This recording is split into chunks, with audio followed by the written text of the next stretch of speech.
All right. Good morning, you guys. We've got an excellent show today. It's a Money Talk Show at Dan, where we talk about topics relating to money, particularly crypto and real estate here. So, if those are topics that are interesting to you, you're in the right place.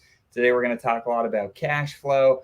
This is our favorite topic. And so, I'm excited to get into it. If you're new here, we're doing our best to bridge communities, we're doing our best to help our entrepreneur and real estate contacts understand what we feel like is the biggest opportunity over the next few years, that being cryptocurrency. And so make sure you smash the like, subscribe, all that type of stuff. We're pumped to have everybody this morning.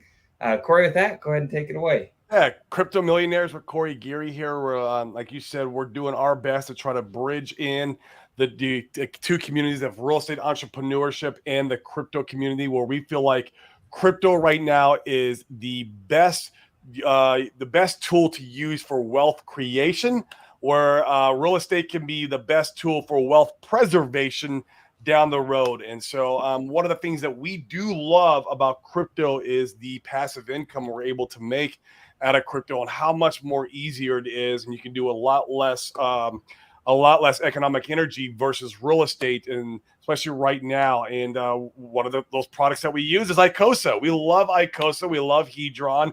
And somebody who had done a really cool analysis on the passive income part of Icosa is Crypto Kong here. You kind of went viral the other day with some of your math on this, and so we definitely wanted to kind of have you on our show and help us understand some of this math you got behind, man. It was awesome. So thank you so much for joining us today, Crypto Kong.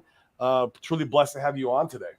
Yeah, thanks guys for having me a lot. I really appreciate the opportunity and you guys having me on here. Yeah, absolutely.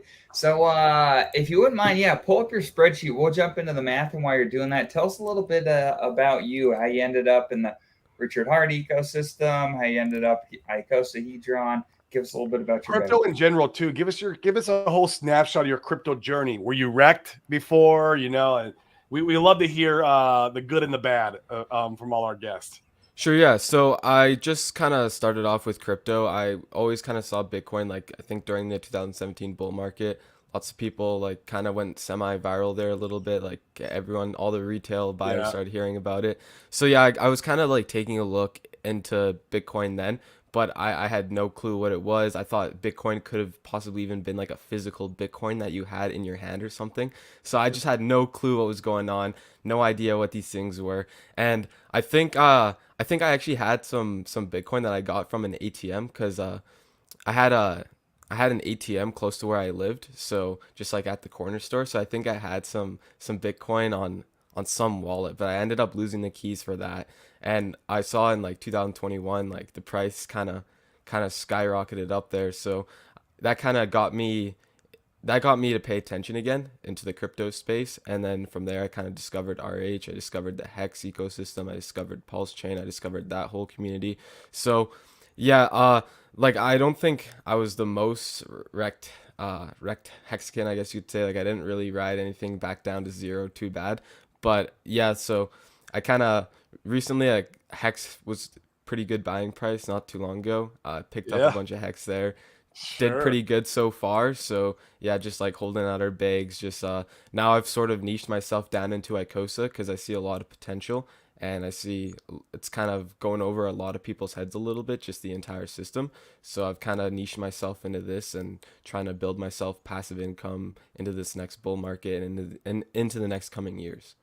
Absolutely, this will be fun, man. So I had a couple of questions. We'll look at the math here in just a second. So for those of you guys that are tuning in, I'll give you a super oversimplified view of Icosa and Hedron and Hex. I think most of the people, it looks like from comments here, everybody understands more or less what it is. And Crypto Kong and Corey, feel free to you can add or take away from my description after I give it if more clarification is needed. So Hex is essentially like a certificate of deposit on the blockchain where you can go buy your hex, stake it, earn more hex. Alex, the creator of Hedron Icosa, created Hedron that gives us some functionality where you can encapsulate a hex stake that allows you to move it or sell it, whatever you want to do in that respect, which is a functionality, in my opinion, that's been extremely useful. And then additionally, he built Icosa, which is the auction house for these hex stakes. The only way to bid on these hex stakes is by using hedron. And it's cool because it burns out hedron, and also the computation from those auctions indicates the yield from the contracts that are given to people that stake their hedron and stake their hex. And so the yield in both Icosa and hedron has been really nice over the last, I think it's like 8 months or so since Icosa has been around, and so really cool. One of the things that, well, I think that's probably good for now. Let's jump into some of the math, and then I've got some questions as we move through the show. The one piece that you missed was with Hedron. The initial intent was it's a lending protocol. Oh, You were good point. able to take leverage against your HSI stakes. Now we haven't, the price hasn't reached a point where it makes it interesting enough to take a loan against your HSI, because why would you risk, for pennies when your HSI is worth maybe thousands, right? And so that's one piece of the puzzle that that Alex really, his first intent was to create. It hasn't quite gotten there yet, and I think the Icosa protocol was created also to help speed that process up. So we'll just see how it goes along. But yeah, let's check out some of this math though. Yeah, sure. So I'll share my screen here. Yeah, that'd be great. And one of the things I think that was so intriguing about CryptoKong's previous stream that we saw him on was there was a ton of discussion when Icosa first launched about, how long do you stake, in what increments do you stake, how much do you compound it, or do you maintain your staking positions? Do you do a waterfall strategy where you have a main wallet that you're dumping everything into and maintaining your initial staking position in that wallet? And so I appreciate the math that you bring to the table. A lot of the guys we can all speculate, right? But to be able to actually put some numbers to it, I think provides a lot of clarity. So yeah, like you guys were saying, the yield has been absolutely phenomenal the past few months. Now, there's lots of reasons for that. Like when Icosa first launched, we were at its ceiling price, and we were even above the ceiling price at certain times. So you had people who were incentivized to take their HSIs or even create HSIs and dump them or sell them to the Icosa contract and take that Icosa and theoretically sell it for a profit, right? So Right. when you have those people taking those T shares, selling them to Icosa, the Icosa contract borrows all that hedron from those T shares, sends it out to the stakers, then it automatically gets defaulted on because the Icosa contract does not pay the hedron back, and then that HSI gets sent to the liquidation auction, and then people can bid on it, which means yield. So the more T shares we have in auction, the more yield we'll probably receive just on average. But right now, the yield is slowly tapering off a little bit, but usually every 90 days you have a big payday sort of day. So you'll have a bunch of T shares come in, and you might be able to receive a huge portion of yield for any given day. So yeah, here I sort of built a compound interest simulator. And what the simulation, the parameters it's set at is if the yield sort of just stays the same, divided by 15%. So that's like just a little buffer, maybe seeded liquidity, blah, blah, blah. But more or less, if the yield were to just stay the same and no new competition was added to the pool, then this is how fast and how much you could compound. So this demonstration isn't necessarily to show you guys, oh, if you stake this amount of Icosa today, after this amount of time, you're going to have this exact value.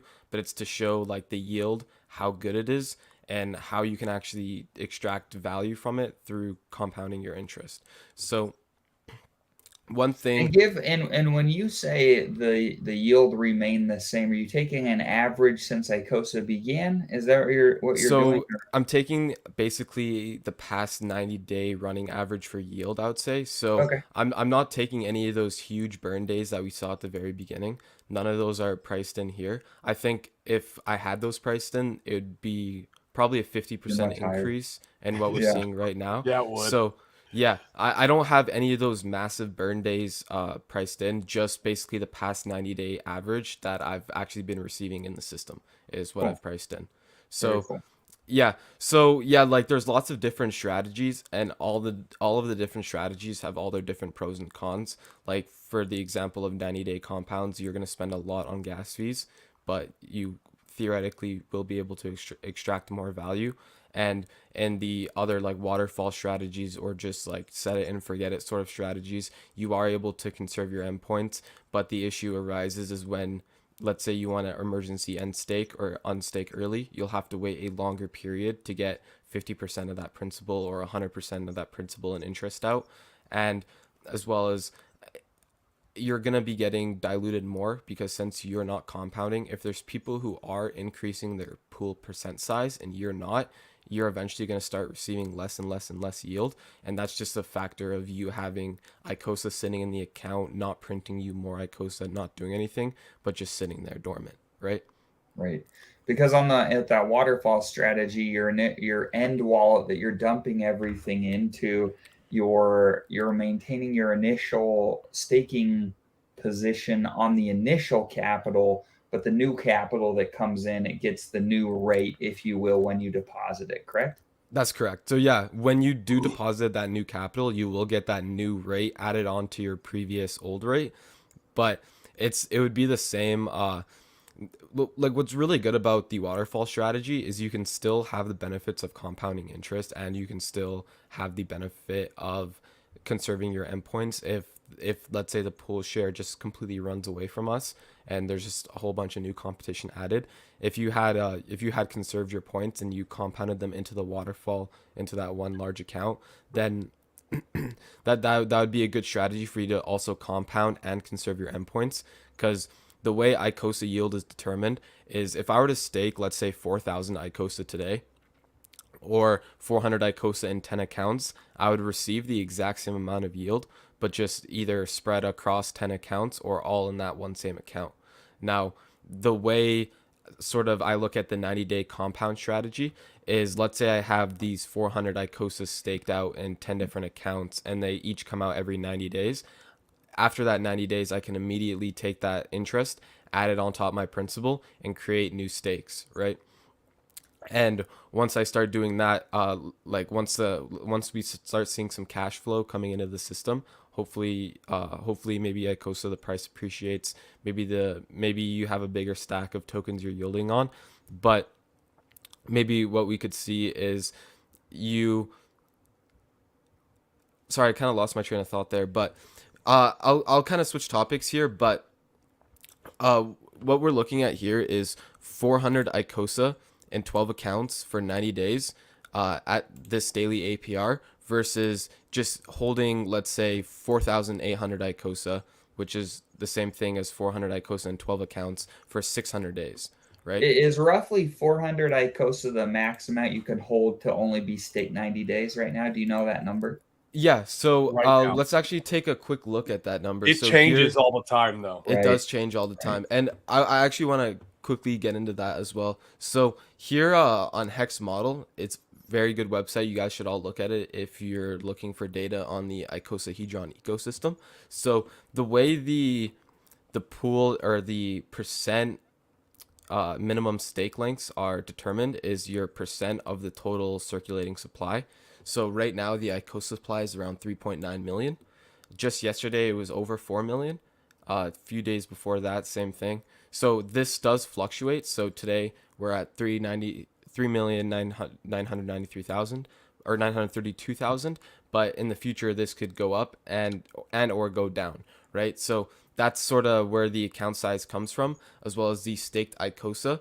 I'll show you why this number is a little bit important, as well as if you're trying to figure out how much Icosa you could fit into a max 90-day account or a max 180-day account or whatever. If you go to Hex Model, you go to the Icosa tab.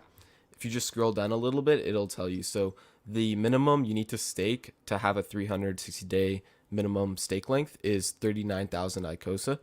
If you want to have a minimum stake length of 270 days, if you were to stake over 3,933 Icosa, you would end up with a 270-day position, and then so on and so forth until Turtles is basically 0 to, so a 30-day stake would be 0 to 38 Icosa. And then as soon as you stake 39, you would get bumped up to that next class of 90 day, right? So yeah, this will fluctuate as well as if we look here. So let's say that right now, I think the ICO supply, let's just say it's 4 million to keep the numbers a little bit easier, a little bit rounder. And the stake supply of Icosa is around 40 million. So as you can see, if we take, like you said earlier, Hedron burnt determines your yield for pretty much just any given day. So if we go to the Hedron tab, we can take a look at Hedron burnt. So if we take it for just, I guess, one of the most recent days here, 20 billion Hedron burn. I got that input it here. Then your approximate Icosa payout would be around 0.7 Icosa per day for that given 20 billion Hedron burn in that given day. Now, if we were to take the stake supply of Icosa and double it, look what happens to your payout, right? It just chops in half. So as there's more competition coming into the pool, as there's more Icosa being staked, you're going to have a harder and harder and harder time obtaining the same amount of yield. Sort of like Bitcoin hash rate, where you have more computers on the network competing for the same BTC reward. You're going to eventually have a harder time competing with all of the computers. So it becomes not worthwhile after, a certain amount of time. It's exactly right. And that's where the pumpamentals of Bitcoin comes in, because it's not worthwhile. But if BTC is 20, 30K and you're mining, what is it? I think 6 Bitcoin block rewards right now. I think it's still 6. I think it is. Yeah. Up into 24. Right. And then the halvening throws it back down to 3 or whatever. But yeah, so right now, like, we're getting 6 BTC per block reward, and each BTC is around 30K right now. So it's a good chunk of change, right? But at the beginning of Bitcoin, you were receiving 50 Bitcoin block rewards, and that was just probably a couple of times a day, right? And I don't think anyone thought when they were retrieving like these, even Richard Hart talks about 50 Bitcoin block rewards. I don't think anyone speculated like, oh yeah, in 12 years, each of these 50 Bitcoins will be worth $30,000, $20,000. Or 69,000 at its local top, Or 69,000, right? So it's unbelievable, right? Like it's almost like I throw these numbers out and it's almost unbelievable, because it's like just almost unbelievable. So yeah, as well as like back to this sort of like staked Icosa, let's just say that you had a lot of the people who have circulating Icosa supply. Let's say you were to take 3 million of those Icosas and you were to add it into the pool. What you would see is the account size drop for the max position, and your Icosa payout slightly drop as that Icosa is transferred over between the pools. So what this could mean is, let's say right now the max account size is 400. On average, we've seen this account size increase over time, but there's a chance that, let's say 99% of the Icosa staked, this could start to diminish or decrease a little bit over time, right? So maybe if the account size starts falling drastically, since you could only fit 100 Icosa into a 90-day account, maybe it's better to just hold those 400 Icosas out for the future if you already have them now, instead of recompounding. But that's sort of something that you have to get to as the system comes, just because it's so dynamic, right? Right. But back to the sort of gas fees calculation. So what I'm sort of speculating here is 400 Icosa for 2 90-day compounds, and this is if the yield were to stay the same and no new competition is added in the pool. And then let's say you basically do those 2 90-day compounds, and then you just pile all your Icosa into one account and you stake it out for 540 days, just so you don't get the worst of the fees, but you still get to extract hopefully some extra value on top of what you would have already received. So I'm doing that versus the exact same parameters, the yield stays the same, no new competitions added to the pool, 4,800 Icosa for 600 days. And what you'll see here is after those 600 days, you're going to have around 19,200 Icosa, but you're going to have 14,000 Icosa it's sitting in that stake dormant, not necessarily printing you extra money, not doing anything, right?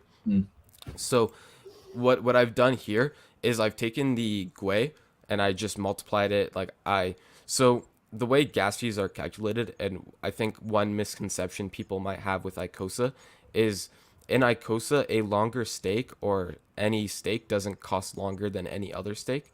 So a longer stake will not cost more than a shorter stake, whereas in Hex, a longer stake will cost more than a shorter stake to end because of the computational power involved.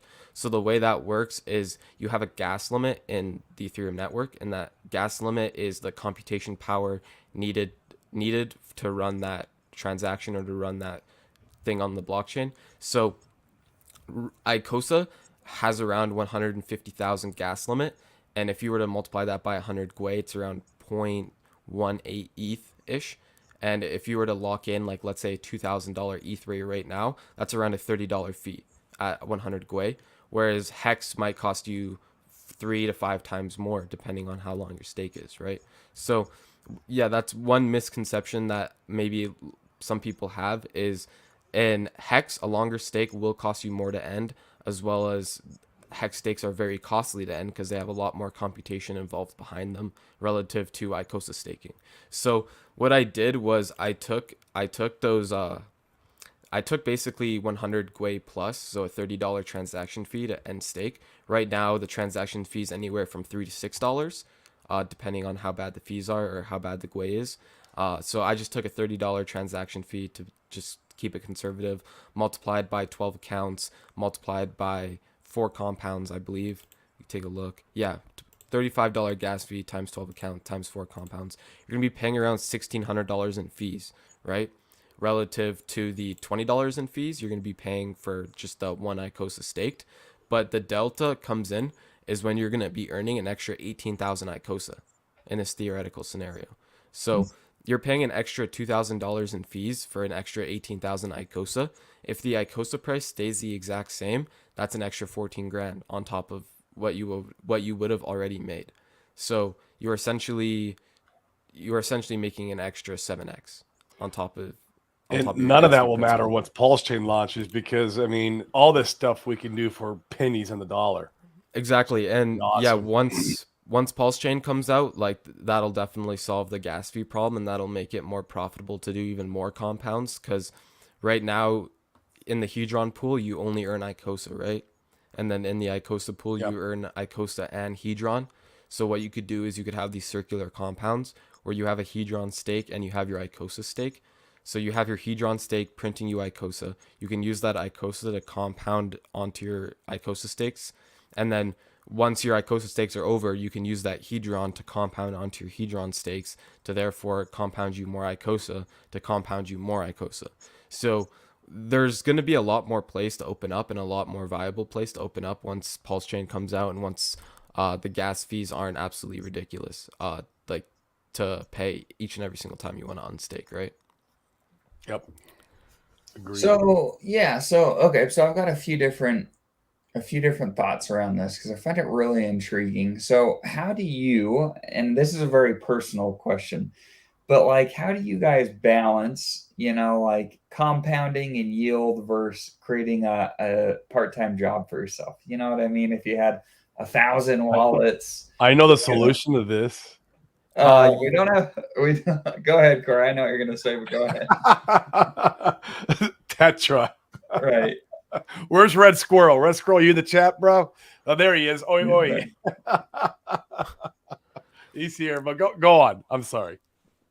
So yeah, what was your question again? Sorry. What was the last Yeah, part? how do you balance compounding Alright. and multiple wallets versus time in? I think for me anyways, that's a big determining factor. I want to Especially make if you sure have a that large bad crypto Kong. If you're a shark in the ecosystem, how do you?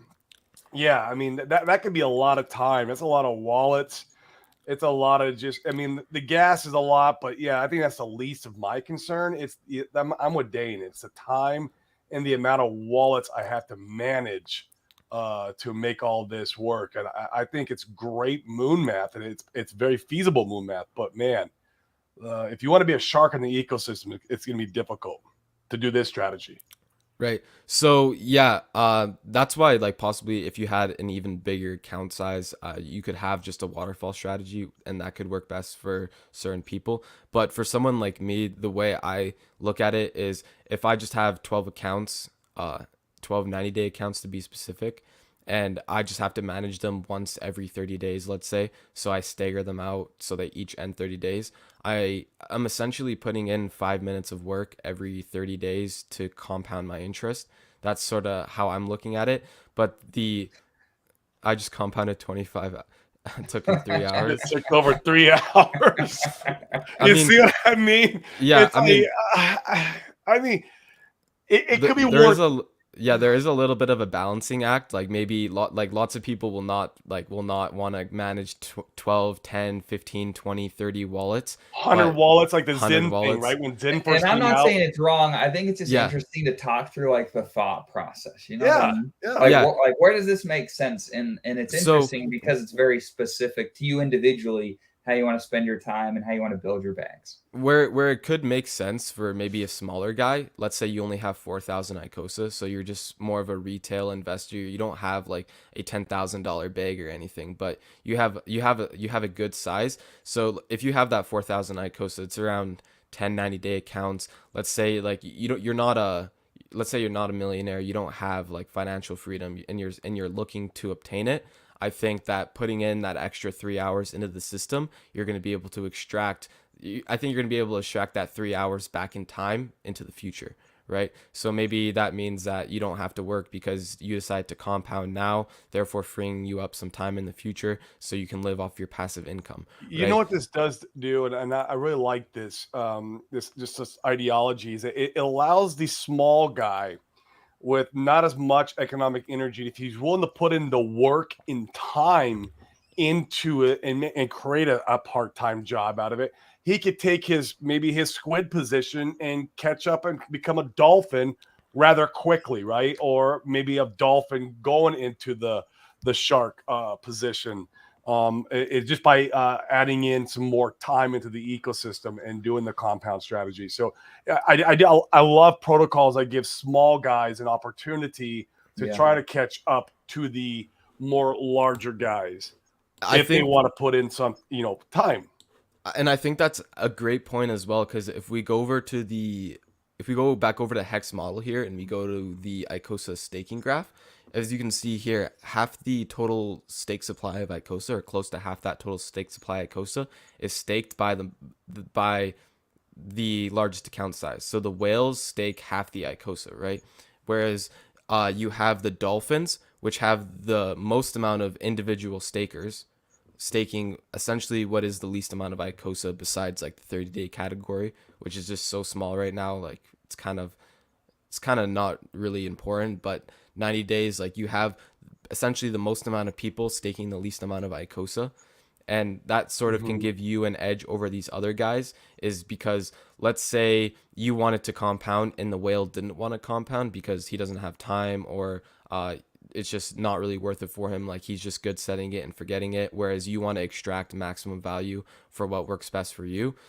You could theoretically out compound this whale just because you're able to, even if the whale wanted to compound and there was no new competition added besides you compounding, you would still be able to compound 4 times or 3 point something times before he could compound once, right? So you could look at that as you're extracting 3 times more value than he is.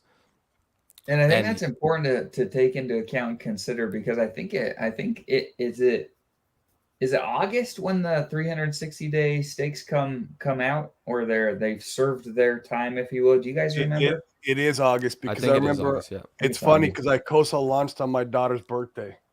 Oh, really? I'll never forget it. I'm at the freaking birthday party that I set up for my daughter, spent $1,000, got like 30 people. I'm over in the corner of my laptop trying to do Icosa, and I'm like, everyone thought I was crazy. I'm like, just give me 1 hour, give me 1 hour, and everyone, Right. yeah. So I think it's a really interesting strategy, especially for the next, like number of months. You could get a couple of compounds in if you're one of these smaller, if you had some smaller wallets like this before potentially some of these larger stakes came out and they recompounded and there was, significantly more competition in the pools. Right, because even these 360-day accounts, by the time they end stake, they probably have this like an equal or slightly over that amount of Icosa coming out in their stakes. just because since the yield has been so insane for us, it's been just the same for them, right? It's just that they haven't compounded anything, so they're just receiving a regular APR over time. So if That's an interesting point. So, in respect to your percentage ownership of the yield pool, you could actually increase it far more rapidly if you're one of these exactly, smaller accounts compounding more. Okay, I'm following. exactly. Giving the small guy the opportunity to catch up by putting a little bit more work in versus the big guy who just puts in economic energy. Right. Exactly. That's a great way of explaining it. So yeah, and like a good way to visualize this is if you were to take that 400 Icosa right now, it's approximately 1.5 endpoints. Maybe it's like 1.45 now or 1.4 now. Maybe it's slightly different, but around 1.5 endpoints. After the 90 days is up, you're gonna compound yourself up to in the 12 accounts, you're going to have all day 23 or 20, close to 24 endpoints. And that's from an original starting principle of 1.5 endpoints times 12, which is 18. Gotcha. So you're essentially going to have 5 more endpoints. And the endpoints is how your yield is derived, right? Yeah. So, and because the endpoints is your percent in the pool. So if you're increasing your endpoints, you're increasing your percent in the pool. If you're increasing your percent in the pool, we know that means you're increasing your yield. If you're increasing your yield, that means that you're extracting more value than other people who aren't compounding or who aren't increasing their yield or who aren't increasing their percent in the pool. So, yeah. I like it. And this is a good comment. I heard you on the other show. I believe you addressed this, but yeah, I think it's good to point out. We're able to calculate how much the daily APR will fall once the source address ends its liquidity injection in August. And I think that in regards to percentage of yield, I think it's a relatively. I think we were calculating it on a different show. I think it was 10 to 15% of the Yep. total yield that's been produced so far, something like that. It's not. Yep. Yeah, it's not massive. Yeah, so yeah, that's why I sort of took the 10 to 15% decrease on what we're seeing right now. That's sort of like cancel out the seeded liquidity as if it wasn't there.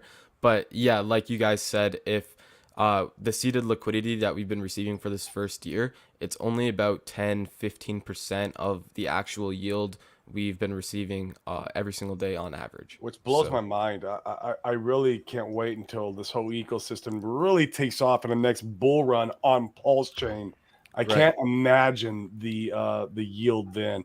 Guys, do me a favor and smash the likes and hit the bell notification if you like this content. That way we can help the algorithm boost our channels and we can keep bringing you more people like Crypto Kong on. All right. So So speculate with us. I've been thinking about this for a while. So you have some massive Hedron stakes coming out with yes, insane Icosa yield. yes, Absolutely insane. You have the Godwell account, you have some of these other big Hedron guys that will have, potentially millions of Icosa that they could go and stick in the Icosa pool, which if that happens, back to when we were talking about competition, the pool, the competition could get very large in that respect because you have yeah, new Icosa coming in the pool. Have yeah. you thought? Oh, I'd love your guys' insights on that. What are you thinking? What are you feeling about that? How are you anticipating strategy? Yeah, what do you guys think?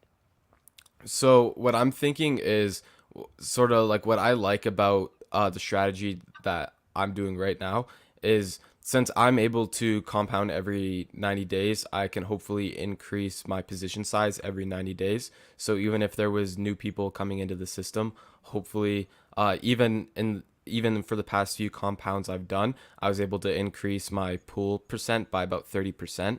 And that's with a 50% increase in competition in the pool. So, uh, I guess we'll have to see how this plays out with time because I wouldn't be exactly sure. But Yeah, from my nobody knows. It's experiences, unknowable right now, right? yeah, but from my experiences so far, I had a bunch of Icosa staked when the pool share was around 100 billion B points all day for the Icosa pool. Now it's around, well, by the time I unstaked, it was around 150 billion B points. Huh. And when I compounded that, I increased my share points still by about 30%. Gotcha. So Interesting. the pool, yes, like the pool will it will eventually increase with a lot of extra competition. But what I do think is that whether or not you are compounding or not, your yield is going to drop down. But if you are compounding and you are able to increase your position size in the pool, then hopefully you're going to be able to receive on average the same amount of yield than you were the past however many months or however many days you've been Yeah, staking. I'm following. I like it. Cool. So talk to us about Crypto Kong, and you guys in the comments too. In fact, we'll go to the comments here in a second. So love your guys' feedback on what you think about this in the comments. So one of the things that's the Icosa system is facing right now. We've talked about this with other guests, and I love your feedback on a Crypto Kong.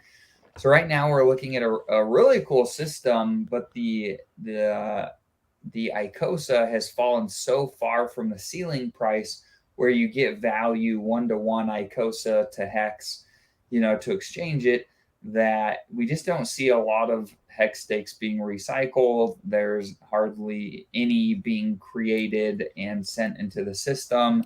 And of course, if nothing's going to auction, then the yield here, we've seen it, it's tapered off, pretty substantially, and for all intents and purposes appears to continue to want to do that unless an actor comes in, shocks the system, brings more life to it. I'm not saying that it's dead or anything like that.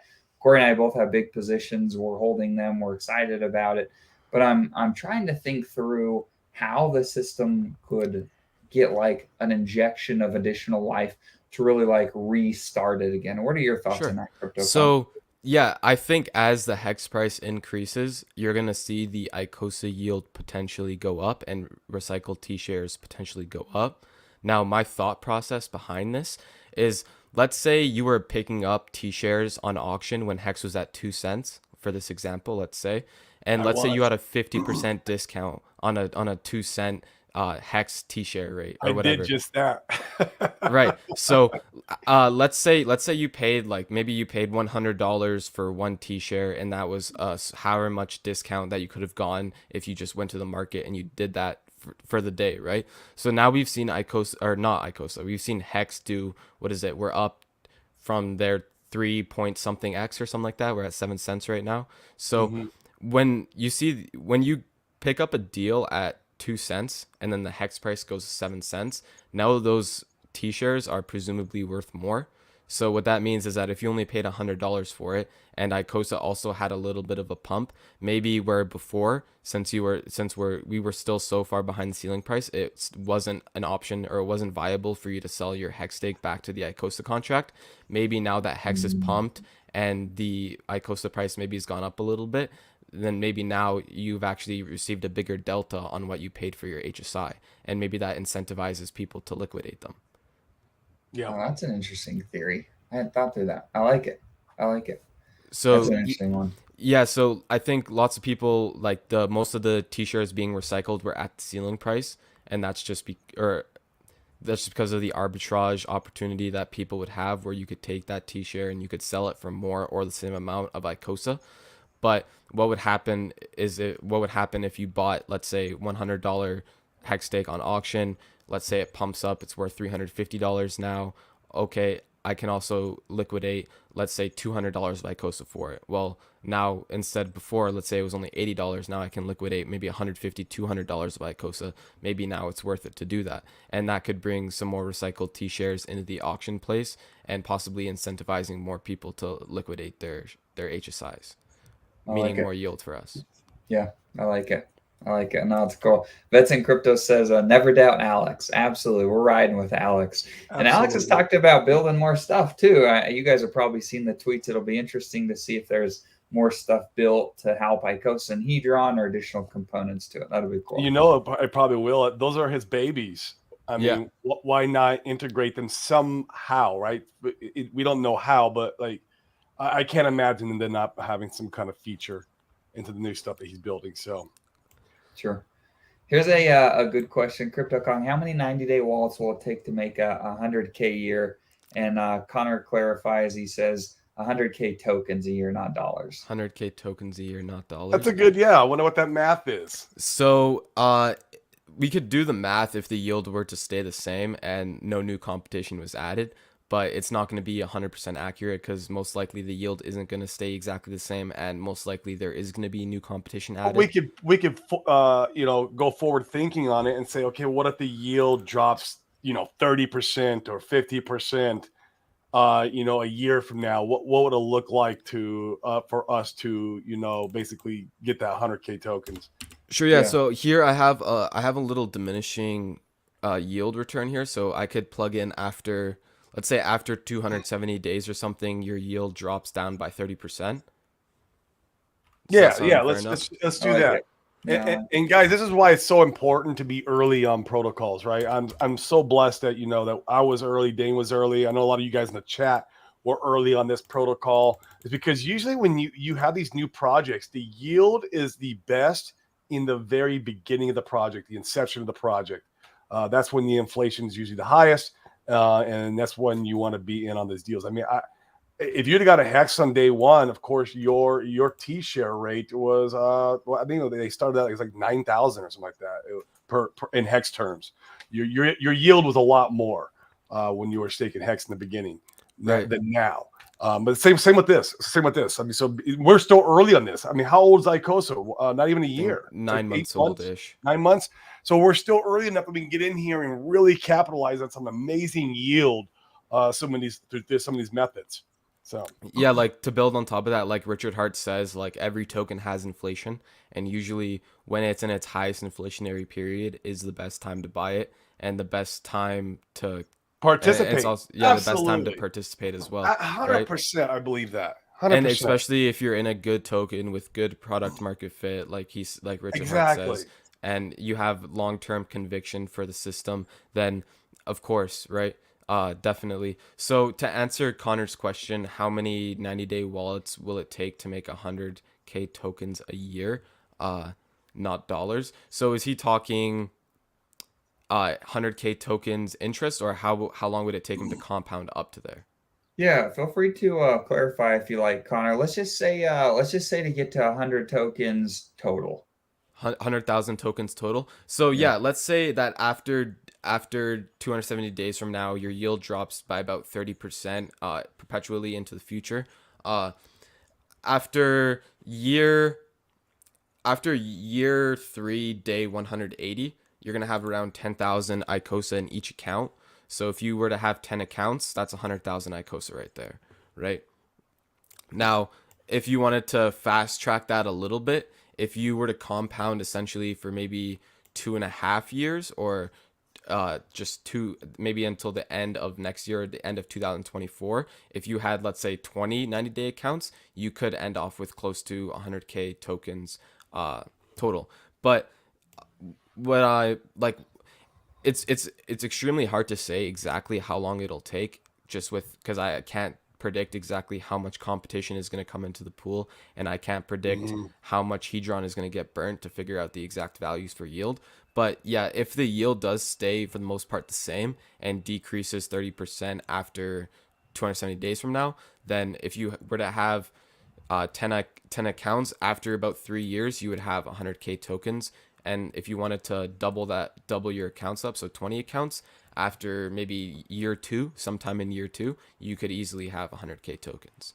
And the way I also like to look at things is, I don't even think you need 100K tokens. If you want to get some cash flow, I'm looking at 50,000 Icosa to be like a conservative but still like a cash flowing amount of Icosa for you to yield on. So we're gonna say the theoretical price is $2, sorry, not $4, $2, and we're gonna say the yield drops drastically. So right now we're receiving 0.5% a day. We'll say the yield sort of chops in half. We'll say 0.25% a day. I like it. So if you had 50,000 Icosa, your payout per day would be 125 Icosa. Your payout per day USD, 250 USD a day. Your monthly, 7,500 a month. Your yearly, 90K. And that's only if Icosa hits $2. If you have 50K Icosa and the yield, people go to school for 8 years to make that money. Exactly. College educations. Yeah. to make that money. That's the oh my god, I love it. And once again, that's if you had 50K Icosa that you were staking and split up between wallets to do 90-day stakes. Is that accurate?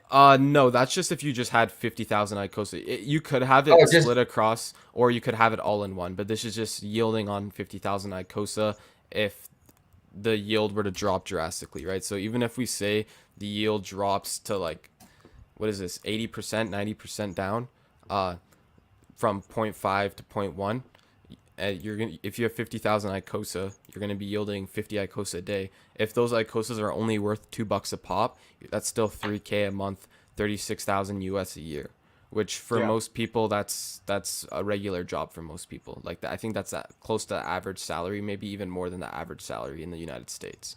So so for all three. Okay, so for all three of these scenarios, your price of Icosa is $2, yeah, and then you just change the daily APR to give an yeah, idea and say, okay, I like it. So in your most conservative, once again at $2, your most conservative yield, you're 36,000 a year.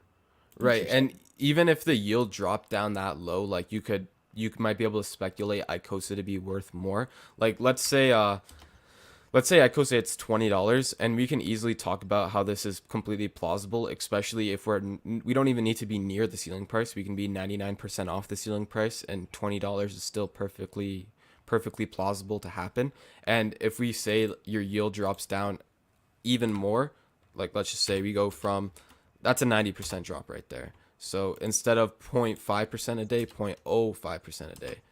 Uh, that's still 25 tokens in Icosa a day versus if your yield were to stay the same right now, you're earning 250 tokens a day. So your yield, let's say, drops 90%, 25 tokens per day. If each Icosa is worth $20, $500 a day, 15 grand a month, 180 grand a year, right? Even if we play it more conservative, like say $5 Icosa, right? Yeah, there you go. Right, 50,000 Icosa, 25 Icosa payout per day. That's if the yield dropped 90%, guys. If the yield drops 90% and you're yielding on 50K Icosa, Yeah, I your don't payout per day is 125, 45K a year. yield drops 90%. I don't see that happening. Not if the system is doing what it's supposed to do. Right, especially if That would we be get back to the ceiling price, there's going to be a lot more recycled T shares that could potentially mean more all Hedron burn. it's off to the races if we even get remotely close back to the ceiling price with Icosa. Oh, it'd be Yeah, wild. even like right now, I think lots of people, they don't necessarily understand like distribution models between Hedron and Icosa. So Hedron's distribution model is just through the T share, right? And we know that the T share becomes extremely rare over time. So eventually we're going to move on to the B share and then the M share. And essentially your Hedron mintability is also going to decrease as those T shares are decreasing in existence, to the point where, like the T share, Hedron mintability will become an asymptote to zero. So there won't be any Hedron to mint in about whenever the T shares become super duper scarce, right? Maybe it takes Yeah. 15 years, maybe it takes 20 years, maybe it takes 30 years, but eventually there won't be any Hedron to mint in the first place, right? And sort of like that same game theory mechanic works with Icosa as well. As that T share rate starts to ratchet up, as T shares become more scarce, that HSI buyback functions, which is one of the main features of Icosa, is going to give you less Icosa for the same amount of T shares as the T share rate increases. So I think today it's around 226 Icosa per 555 T share with the max borrowable Hedron inside of it. Now, if the T share rate were to double, you're going to see that number probably cut in half, give or take. So Right. that's something to take in mind. As the T share becomes exponentially more rare, these tokens are going to become exponentially harder to mint into existence. Yep, I love that game theory about the system. That to me tells me that there's some long there's it has what's the word I'm looking for? Um Longevity in it. You know what I mean? Right. Yeah. So yeah, and like we said, like the yield dropping 90%, like this could happen because let's say the Hedron mintability, 90% of the T shares are gone. Let's say, then you're gonna have 90% theoretical less Hedron to be minted, then you're Right. going to have less hedron potentially being able to get burnt in the first place, potentially meaning less yield, as well as the T-share rate goes up, yield, like hedron burnt, is divided by the T-share rate. So today the T-share rate's close to 27,000.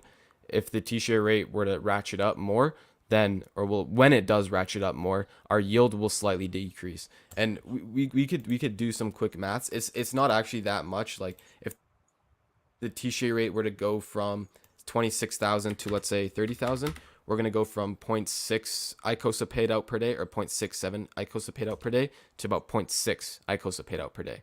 So that's like a 10% drop, and the T-share rate hiked up quite a bit there, right? I think we're probably going to see this before the end of the year, maybe, but yeah, we'll see. So also, to get into some different ceiling price calculators and stuff. So And right, really quick while you're pulling that up, so you guys, so today to do 10, to do 10 90-day wallets to max those out, you're at about 2,500 bucks USD at today's price. So it's a relatively affordable, approach to be able to take, because a lot of these things, you got to put a really nice chunk in order to get a larger position.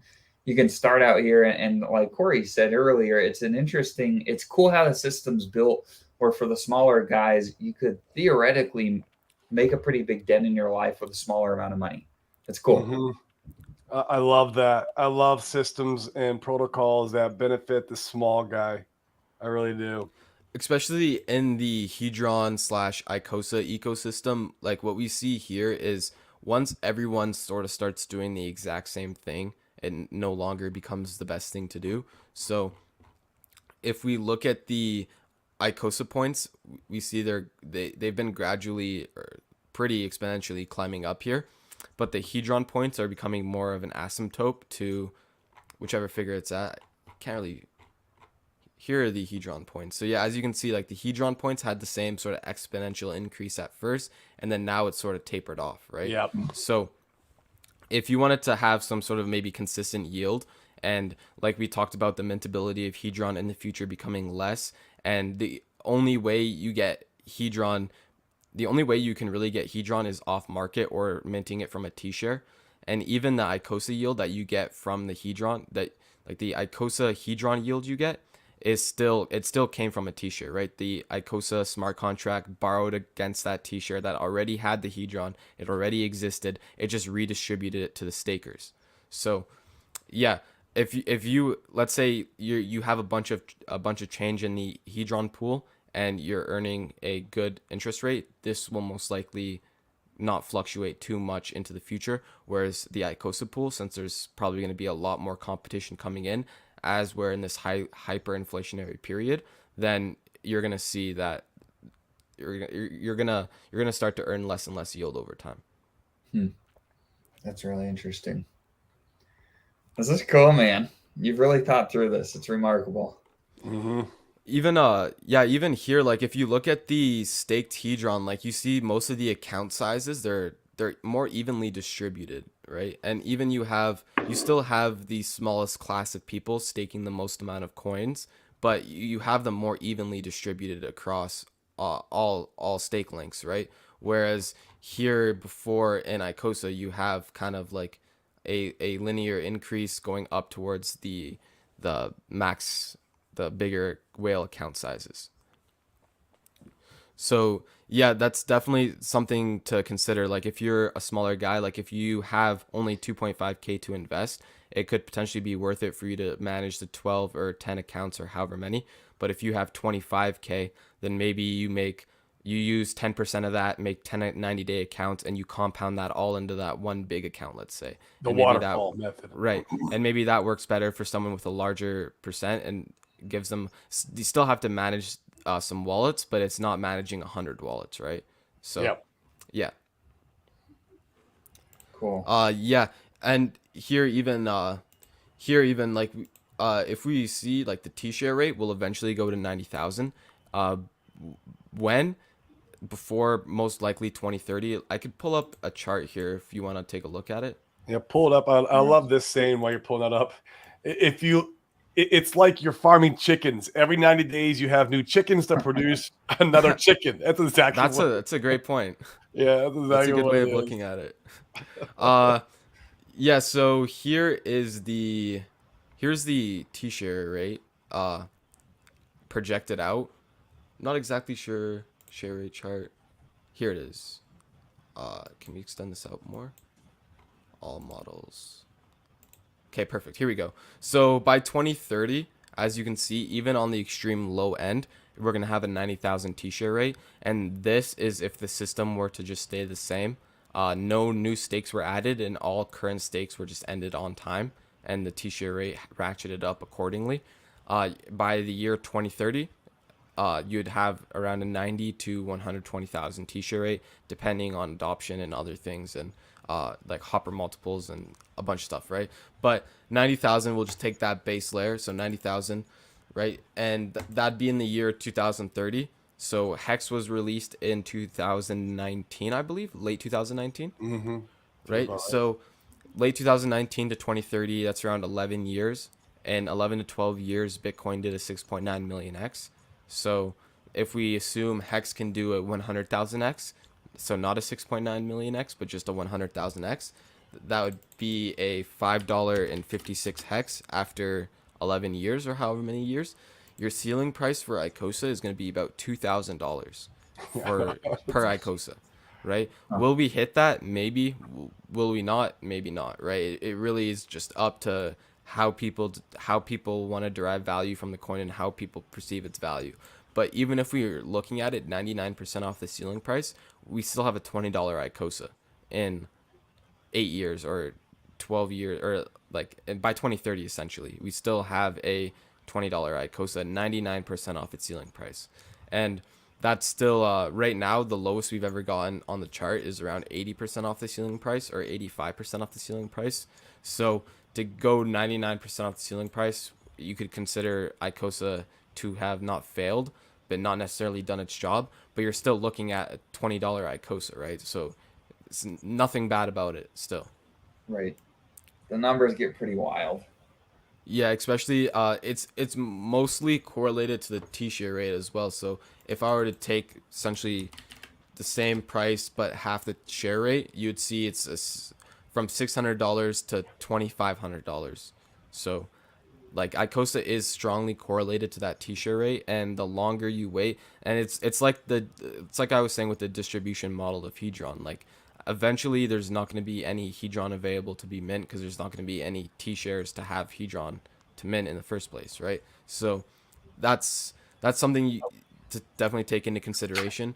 And even if the T-share rate is, let's say, 45,000, which will happen, we could take a look here. 45,000 will happen by the year 2025-ish, 2026-ish, around there. So if we assume that'll happen 2025, 2026, let's say Hex does 100,000 X, let's say like next bull market, ooh, like nice big pump from Hex, you're still looking at a $5 Icosa, right?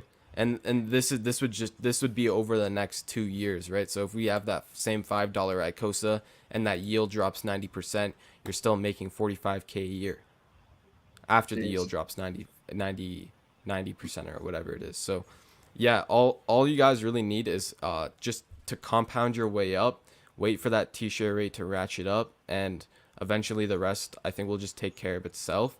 And as I was saying, like these coins I think are going to become a lot more scarce as time goes, and we'll see. I don't think they'll become more scarce. I kind of know they'll become more scarce, especially Hedron with the burning mechanic plus its only mintability coming from T-shares, and we know T-shares are deflationary and T-shares will eventually become very expensive.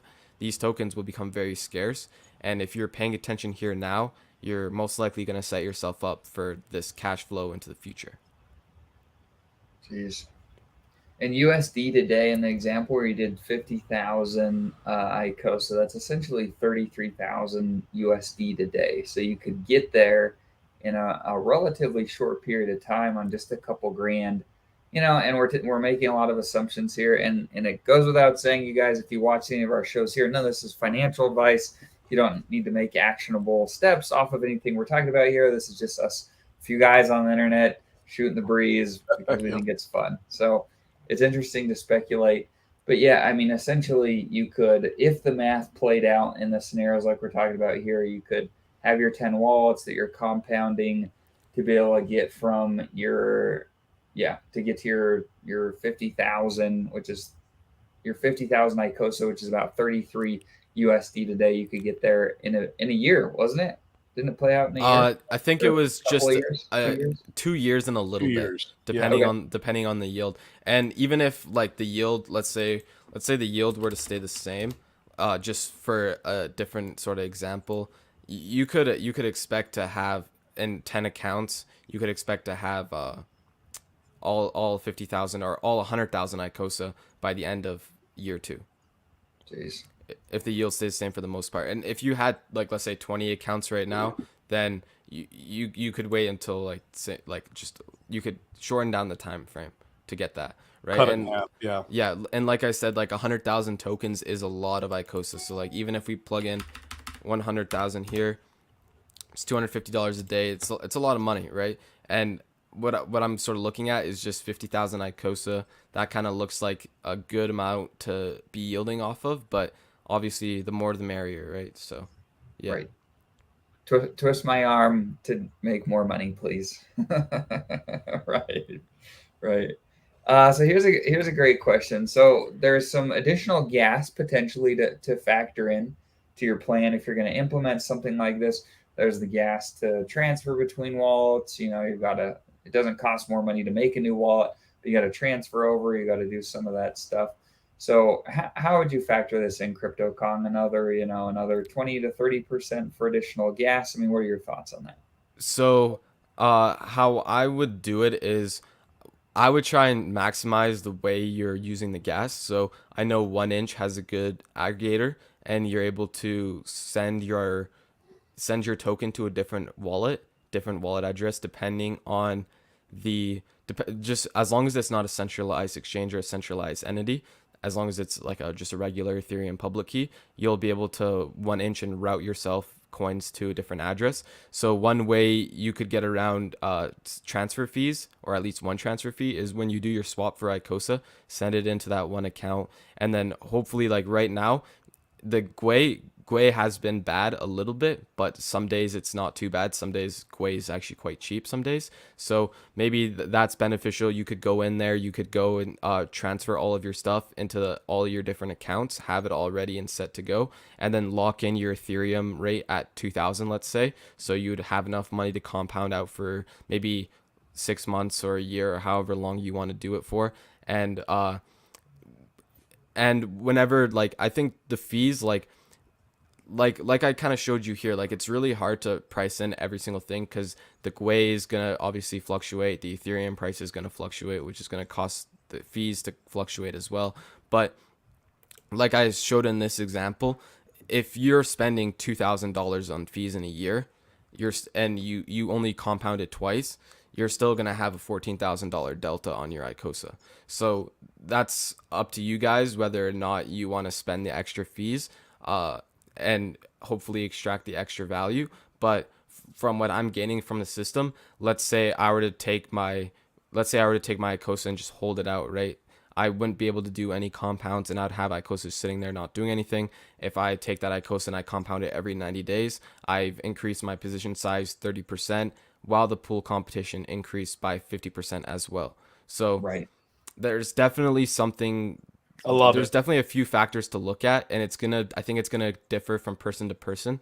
And I think that there's different jurisdictions. I'm not like a tax specialist, like, or anything, like, no, like I'm not like an accountant, like, I'm not any of that, not saying any of that, but I think that if you end stakes in certain jurisdictions, that could be classified as a taxable event, and that could also possibly maybe make this strategy less viable for someone, just if they want to account their records properly and have everything accounted for. So maybe then it'd be more beneficial for you to, instead of paying that tax, just have one big account and not have the end stake sort of taxable event happen Wow. theoretically. My opinion, every if you're in so crypto, often. you need to start looking at options to help you offset those taxes in the future.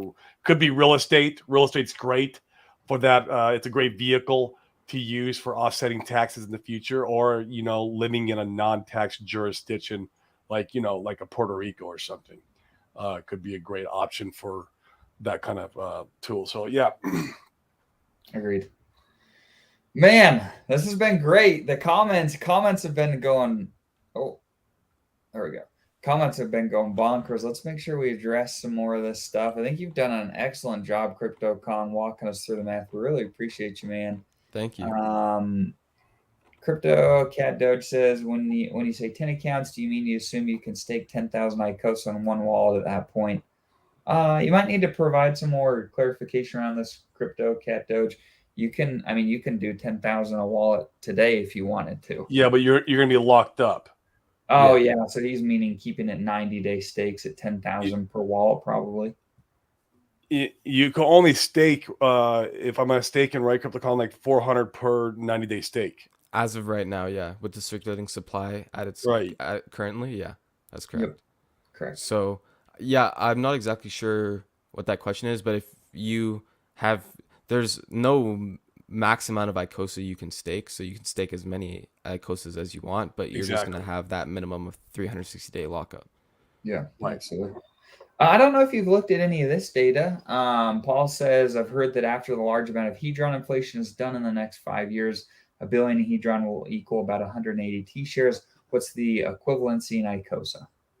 Sure, yeah. So, 1 billion Hedron does equal 180,555 T-shares. That is right.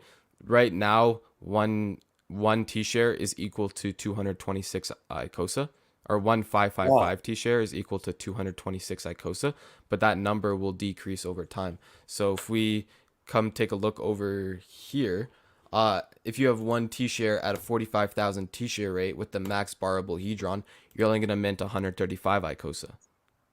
Whereas right now you're minting around 226. Yeah. So to answer his question, if you had 2,000 Icosa right now, that's equivalent to around 20 or 10 T-shares. And as the buyback function, the Icosa mintability decreases, you're actually technically going to have more like Icosa T-shares relative to that when you first picked it up right now, let's say.